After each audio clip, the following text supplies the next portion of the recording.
14 de febrero o San Valentín, festividad que celebra el Día de la Amistad, amigos, pero más relevante el amor, donde una pareja de enamorados salen juntos para demostrar su amor al uno y al otro, como también otros aprovechan para confesarse.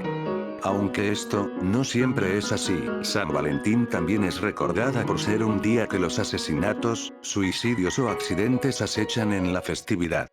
Así que, para celebrar este día, les voy a mostrar crímenes que fueron hechos en San Valentín.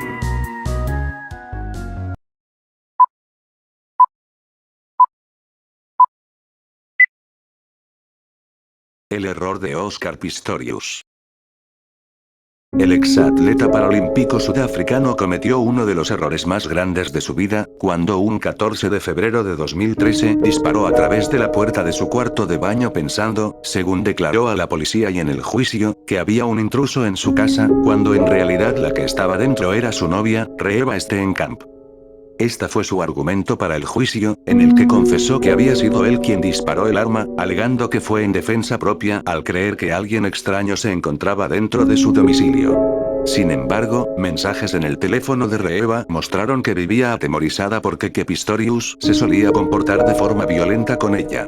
Fue declarado culpable de asesinato y condenado el 24 de noviembre de 2017 a 13 años y 5 meses de cárcel. Actualmente no está en la cárcel por libertad condicional, y se cree que está viviendo con su tío Arnold Pistorius en un suburbio lujoso de la capital, Pretoria. La esposa del Dr. John Hamilton. Era el día de San Valentín de 2001 cuando el Dr. Hamilton dejó la oficina entre cirugías para intercambiar tarjetas de San Valentín con su esposa. Sin embargo, cuando llegó a casa hizo un descubrimiento espantoso. En el baño encontró a su esposa yaciendo en un charco de su propia sangre, fallecida. Los paramédicos observaron que Susan había sido estrangulada con dos de las corbatas de su esposo. También fue golpeada repetidamente en la cabeza con un instrumento contundente. El objeto nunca se ha encontrado.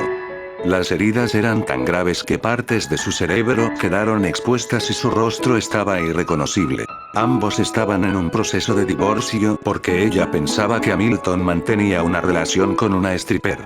Desde el principio, hubo muchos indicadores que llevaron a la policía a convertir al Dr. Hamilton en su sospechoso número uno. No hubo entrada forzada a la casa, no se robaron artículos de la casa y, a pesar de la cantidad de sangre derramada, no había huellas de sangre en el lugar. En el juicio, todo se redujo a pruebas de sangre. El Dr. Hamilton fue observado por paramédicos, cubierto con la sangre de su esposa.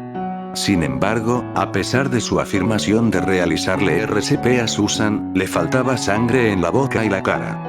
No tener un rastro de sangre en su rostro era imposible dada la gravedad de las heridas de Susan en su cabeza y rostro.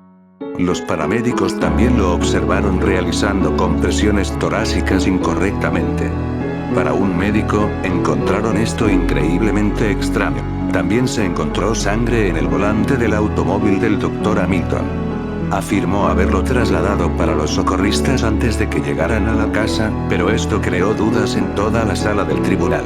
Por último, la defensa atrajo a un investigador de la escena del crimen, Tom Bebel, como testigo experto. Lo hicieron testificar sobre la evidencia de sangre, un área en la que se especializó. Bebel notó algo que ni las autoridades ni el perito del fiscal. Él encontró sangre dentro la manga derecha de la manga de la camisa del Dr. Hamilton. Bebel no pudo guardar para sí mismo las conclusiones que había sacado de la escena del crimen. Dijo que la sangre encontrada dentro de la camisa del Dr. Hamilton era consistente con Hamilton golpeando a su esposa hasta la muerte con un instrumento contundente.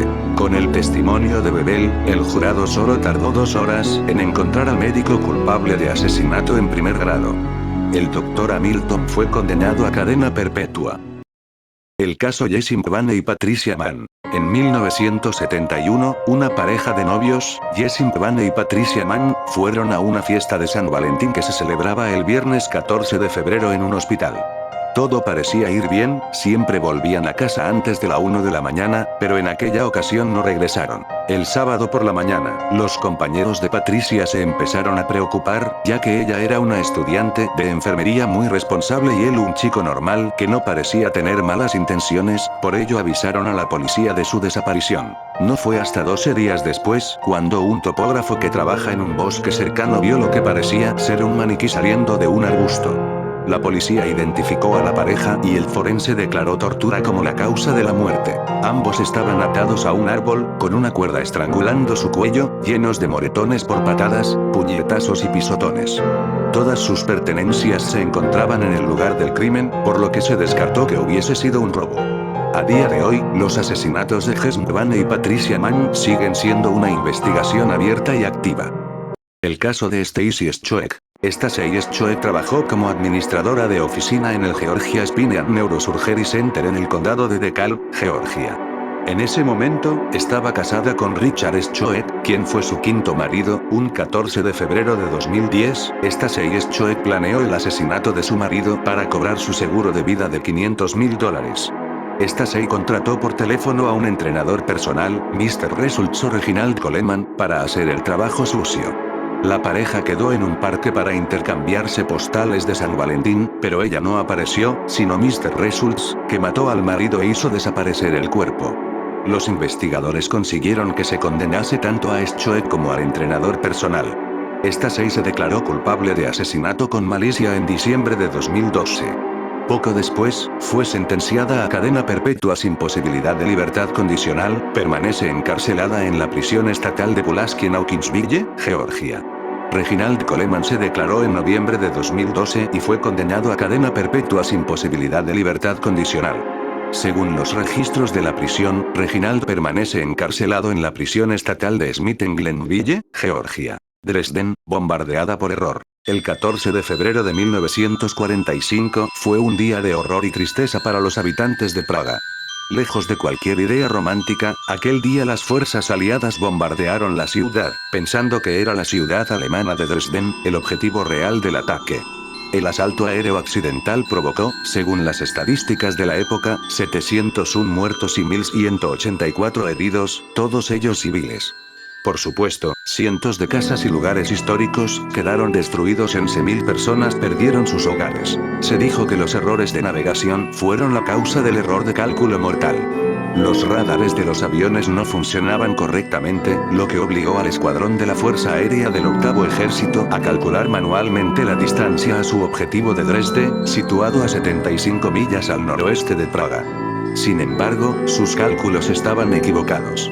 Debido a ese grave error, un escuadrón de 40 B-17 Flying Fortress arrojó por error 152 toneladas de bombas. En la actualidad sigue siendo uno de los episodios más polémicos de la Segunda Guerra Mundial y todavía persiste el debate sobre si la capital sajona era un objetivo de interés estratégico, tal y como aseguran fuentes militares aliadas. Sí, por el contrario, el bombardeo fue una represalia desproporcionada e indiscriminada, o si se trató de un crimen de guerra. El devastador incendio de una discoteca. Para las personas reunidas en el Stardust Nightclub de Dublín para una fiesta disco del día de San Valentín, el 14 de febrero de 1981 también fue un día trágico. De los 841 asistentes a la fiesta, 48 personas fallecieron y 200 resultaron heridas. Justo después de la medianoche de aquel día señalado, se inició un incendio en el espacio del techo sobre el club. Con la música a todo volumen entre las festividades jubilosas, nadie notó el fuego hasta que el calor derritió los materiales del techo y las sustancias calientes comenzaron a caer sobre las cabezas de los asistentes a la fiesta. Se produjo verdaderos momentos de pánico colectivo. Las personas corrieron hacia las salidas solo para verse obstaculizadas por varias obstrucciones humanas. Salidas de emergencia cerradas con candado, ventanas selladas y cantidades excesivas de mesas y sillas. Los servicios de emergencia fueron enviados a la escena del incendio, pero trágicamente, muchas de las personas que estaban adentro ya habían sucumbido al humo y las llamas. Los hospitales de Dublín se inundaron de heridos y moribundos. Se dictaminó que el incendio fue causado por un percance provocado en ese momento. Pero en 2022, más de 40 años después del trágico infierno, los familiares de las víctimas renovaron su demanda de una nueva investigación ante la falta de pruebas que apuntaran a un incendio provocado como la causa del incendio. La matanza del día de San Valentín. El 14 de febrero de 1929 en Chicago, Illinois. Fue un enfrentamiento entre miembros de dos bandas rivales de la mafia, lideradas por Al Capone y Josh Bucks Moran. La masacre tuvo lugar en un garaje de Lincoln Park, Chicago, donde se suponía que Moran se reuniría con sus hombres, pero en realidad fue emboscado por hombres disfrazados de policías, enviados por Capone.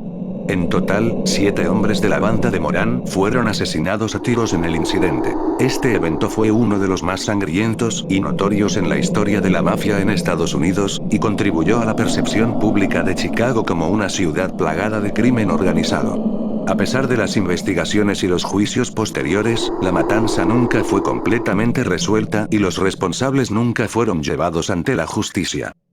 Esto fue todo, gracias por quedarse hasta el final del video, les deseo un feliz San Valentín y nos vemos hasta un próximo video.